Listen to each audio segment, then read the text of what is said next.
It's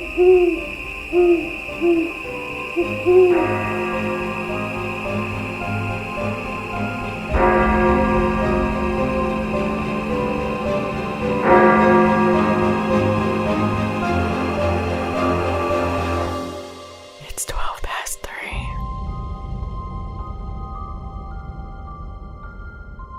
I did have something I wanted to bring up tonight, but since you have a story or something for us, I'll save that for another time. Okay. I did want to say, though, that I've decided to become a psychic.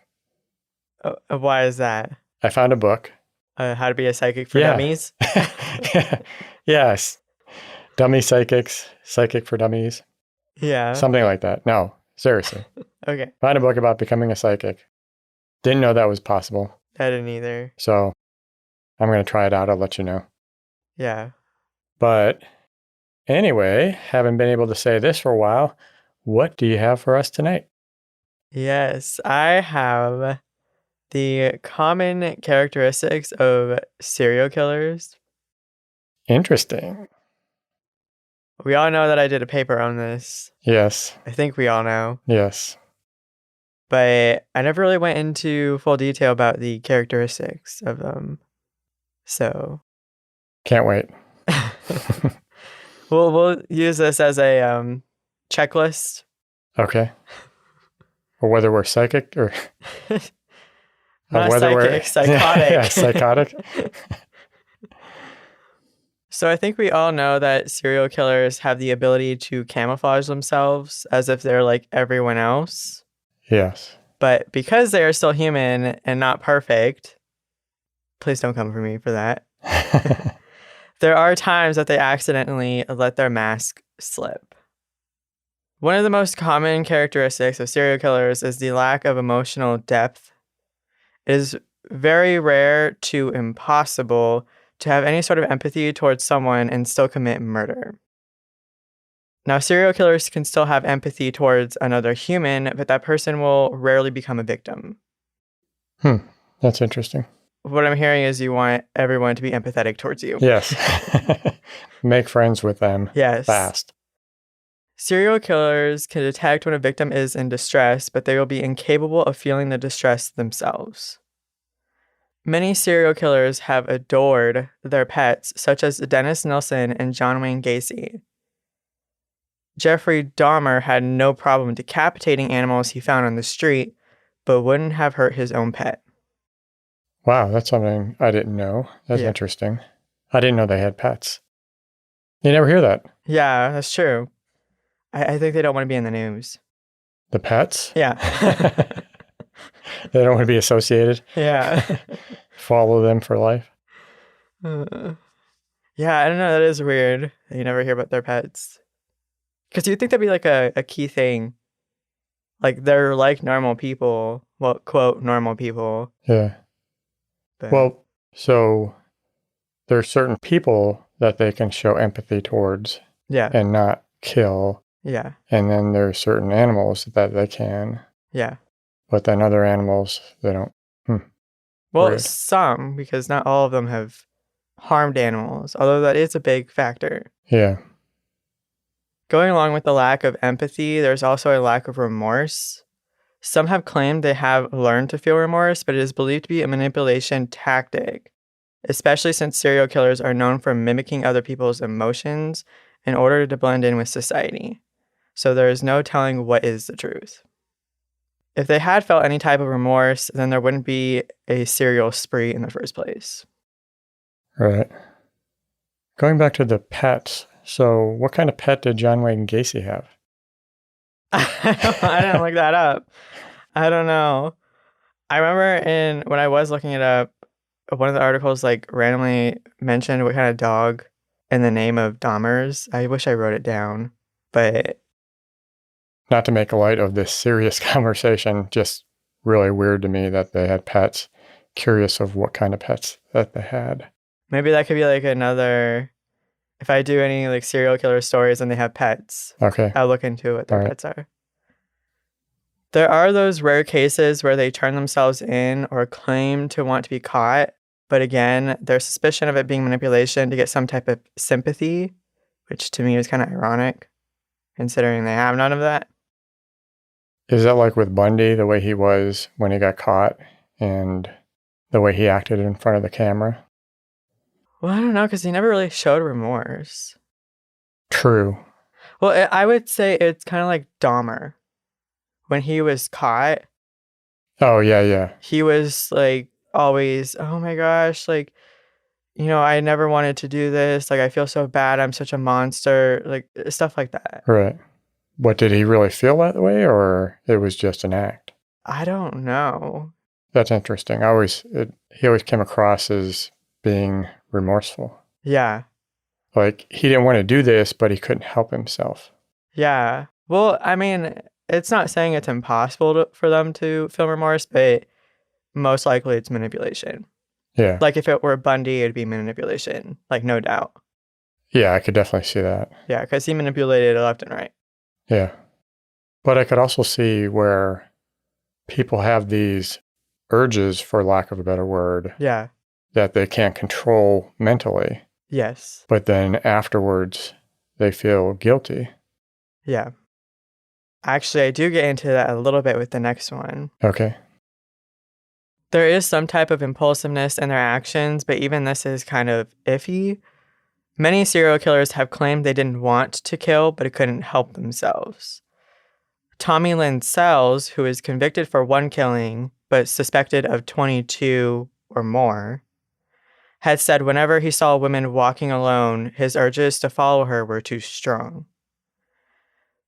William Herons, who was convicted of 3 murders, had written, quote, "For heaven's sake, catch me before I kill more. I cannot control myself," end quote, onto the bedroom wall of a victim. Is it believed that that's an act, or that's how they actually feel?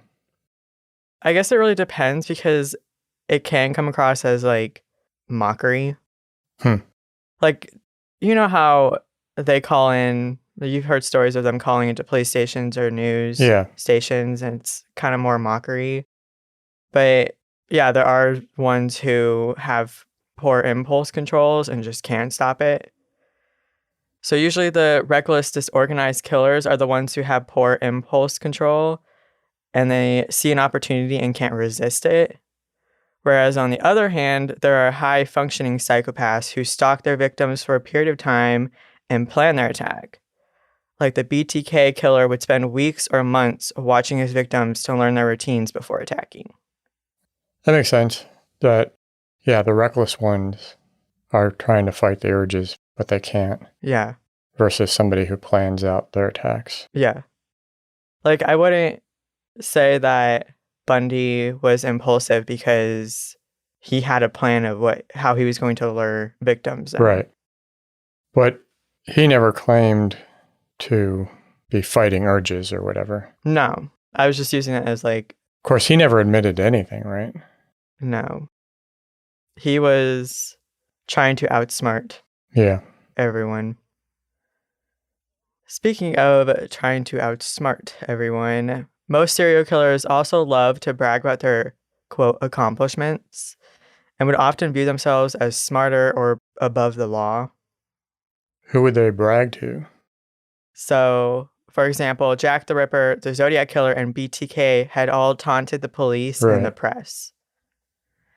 In 2009, the Long Island serial killer, roughly 10 to 16 victims, had taunted the families via phone calls.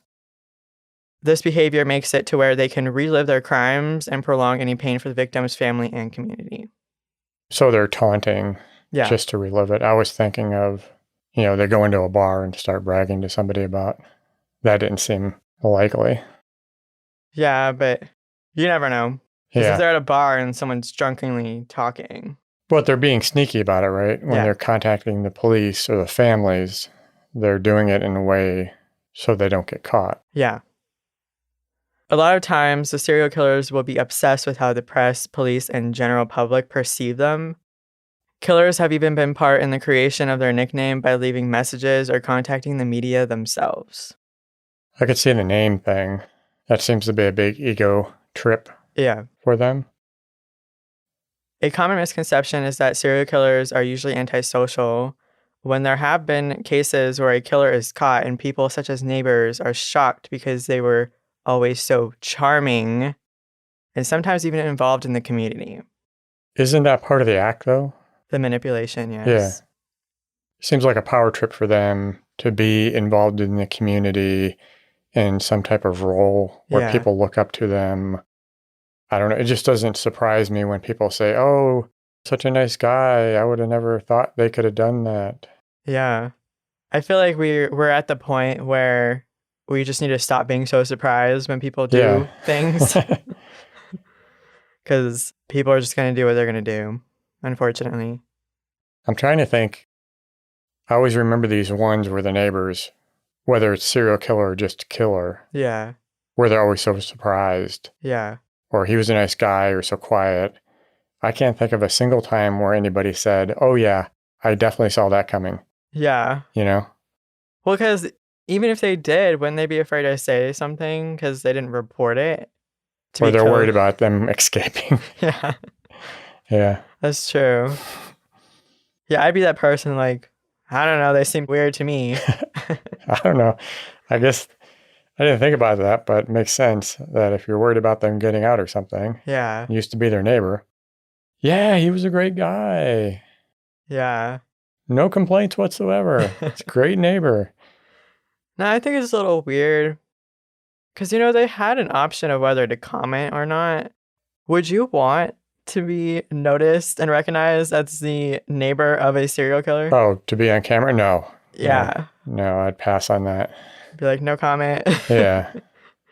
No, you could say, yeah, I totally saw that coming, but like make it anonymous where they have like your shadow and then your voices change. No, I just pass. It's not worth it. Yeah, no. Stay out of that. Just morbid too. Yeah, well, it's just weird because it's like attention that I wouldn't want. Right. In 1978, Rodney Alcala won a date after impressing a young woman on the dating game TV show.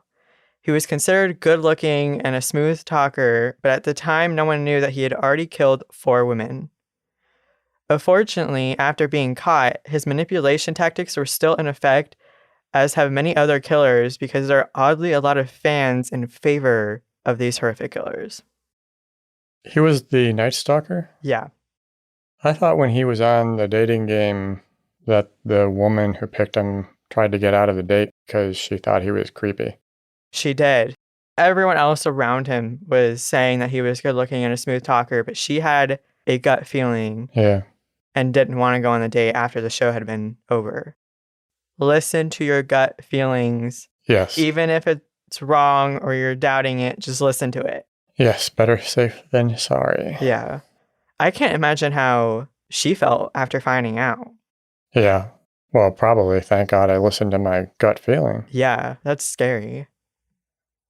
Manipulation also worked for serial killers to gain accomplices in some cases, which is usually rare, but there have been times where, like Elizabeth Bathory, who got people to do the dirty work for her. Right. But I don't really know about that in recent cases. The only one I could think of offhand would be the DC sniper who had that boy with him. Yeah. I don't think he was doing the dirty work for him, but he was kind of an accomplice. Yeah. Even if the looks of these serial killers were far from appealing, their charm was sometimes enough to make their victims comfortable enough to become vulnerable. So with Ted Bundy, he would pretend he was hurt. Right. Getting the sympathy of women to lure them. Another one that I don't understand how people viewed him as charming, because even the judge in his case viewed him as charming. Who's that? Bundy? Yeah, in Bundy's case, it has been stated. Oh, really? Yeah. I don't know. We know people who creep us out, but everybody thinks they're the greatest person they ever met, right? Yeah. Yeah. It's like, what? Well, as long as I stay away from it, the best I could do is be like, hey, don't got a good feeling about this person. Yeah. I'll stay away, though. Not to imply that we know any psychopaths. I hope not. Yes. Otherwise, we need to be nicer to them. Yeah, gotta be nice to everyone. There are still some serial killers who have had horrible social skills and weren't able to use charm to gain the trust of their victims. Usually, these are the ones with a low IQ. And for reasons, I will not be naming specific Yes, let's names. not insult anybody. Because even if they're no longer here anymore, I'm not going to have their ghosts haunt me. Yes. Was Dahmer considered highly intelligent? I don't remember hearing anything about. I don't know if he was considered that, but based off like the story, he wasn't anywhere near the level of Bundy. Right. To me, I would see Dahmer's as more impulsiveness. Yeah, that's true. And Bundy's was... Yeah, different. Yeah. Different personalities. But I don't know if it would be considered smart. I mean, like, it depends on intelligence of, like, manipulation or how he went about things. I was thinking, yeah, Bundy intelligence. Yeah. Type of thing. I would say they were kind of... two different personalities. Yeah. Yeah. I don't know if you've ever heard of the McDonald Triad. No. So it is believed by experts that the McDonald Triad include 3 specific behaviors in children that may suggest they may become violent as an adult. So these 3 things being bedwetting, fire starting, and abuse towards animals. It is believed that these traits show a lack of self-control and a lack of empathy. Now, arson and bedwetting have been harder to clarify since it's hard to get a record of those things. The McDonald Triad has been more associated with parental abuse and psychological defect, but this upbringing can attribute towards the making of a serial killer. Wait, so is child abuse a characteristic of potentially becoming a serial killer? It's very common, but I think what they're saying is bedwetting, arson, and animal abuse can be because of parental abuse, which then can turn into... Oh, or it has nothing to do with parental abuse. Right. Yeah, okay. It's kind of confusing, but usually those characteristics are between those 2 things. Yeah. Many serial killers have a need for power and being dominant. It either provides a sexual thrill or they lack these in other areas in their life. It seems like the ones that have that need for power are the scariest ones because they seem to do the most horrible things. Yeah. Besides just killing people, but torturing them. Yeah. The motivations to kill can vary, but the desire for power is the most common. They enjoy the act of murder because they have control over life and death. Wow. Another way of getting control is when they withhold information from the police once they are caught. This can be with not saying how many victims they actually had or the burial site of some of their victims in order to still assert power and dominance over the police. I think you see that a lot where they're stringing the police along as far as the burial sites so they can get out. Yeah. Well, not get out as far as being released, but get out by having them take them to the sites. Well, yeah. One of the last characteristic I'm going to talk about is sensation seeking. What's seeking? Sensation. Okay. This is the act of engaging in reckless and dangerous activities just to feel something. And it's mostly found in 2 types of people that are drug users or serial killers. Or thrill seekers, right? People who do like bungee jumping and skydiving, and it's adrenaline that once they start doing that, they have to do it more and more to feel that. Well, yeah. An example that I read was, quote, imagine going through life without ever feeling any kind of emotion. Imagine looking at your partner or your children and feeling nothing whatsoever. No love, just indifference. This is how some serial killers live their lives, end quote. So they don't feel anything, but then when they kill, they do, and then they need that again so that they can feel? Is that what's going on? There was also the comparison of how, drug users will increase their drug use because their tolerance has... Right, but the act makes them feel something. Yeah. And then they need to do more and more. Yeah. Okay. So they are usually numb to everyday feelings like love, affection, and joy. Right. But murder and assault will actually make them feel something. Right. Or usually makes them feel something. Oh, that's it. That's all you got? Yeah.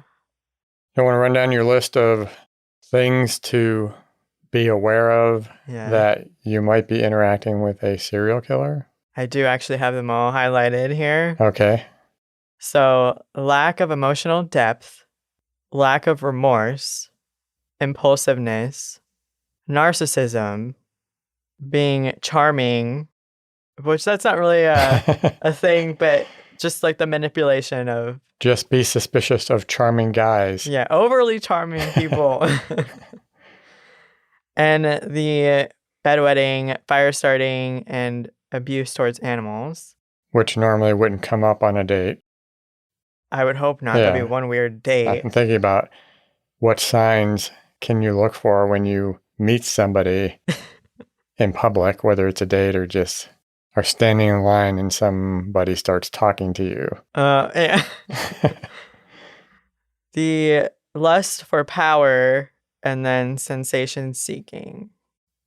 I wouldn't say that it's a red flag if someone jumps off cliffs, like bungee jumping or anything. No. Because that's different. No, yeah. No. Because I would hope that they like feel other things. They're just like adrenaline rush. Yeah, they're just adrenaline junkies. Yeah. And another thing we learned is that serial killers do have pets. Yes, I didn't know that. I did learn that. Yeah. Never thought about that. Never mentioned. Yeah. What happens to those poor pets? Well, hopefully they have nicer families after. After going to therapy. Yeah, they have doggy therapy. Dogs? How do you know it's not cats? Cat therapy. Because I feel like cats weren't like really a favorite. I don't know. You always hear about dogs and people and their dogs. They love their dogs. You never hear a story about a cat. Because dogs are nice, cats aren't nice. Okay, so if they have a lot of cats, is that a red flag? No, they're just crazy cat people. All right. That it? Do you think any of them had a lizard? Or a bird? Like a pet I don't bird? know. Ooh, I would hope none of them had a parrot. That would really... that parrot would rat them out. Yeah, really. Okay, now I'm done. All right, that's messed up. How is that messed up? I don't know. Just... If the parrot ratted them out, you go to their house, and the parrot... Yeah, so what's the parrot saying? That this person's a serial killer, get out. Messed up. I don't think the parrot would be repeating whatever it heard. What if they're like... messed up. It is messed up. Messed up. Okay, I'm not going to go any further. Yeah, stop. You said in the beginning you didn't want to get in trouble and be haunted. I'm not naming specifics. And I'm not trying to be disrespectful towards its victims at all. No. We're not making light of this situation whatsoever. No. Be aware of the people you come in contact with. Yes. Go with your gut feelings. Always. Because you don't want to regret not. Yeah. Better to be overcautious. Yeah. Now, is that it? Yes. All right. Let's wrap it up then. Thank you very much for joining us. Make sure to visit next week for more weird and creepy stories. Don't forget to follow us on Twitter and Instagram at 12past3 or email us at podcast@12past3.com. Good night. Good night.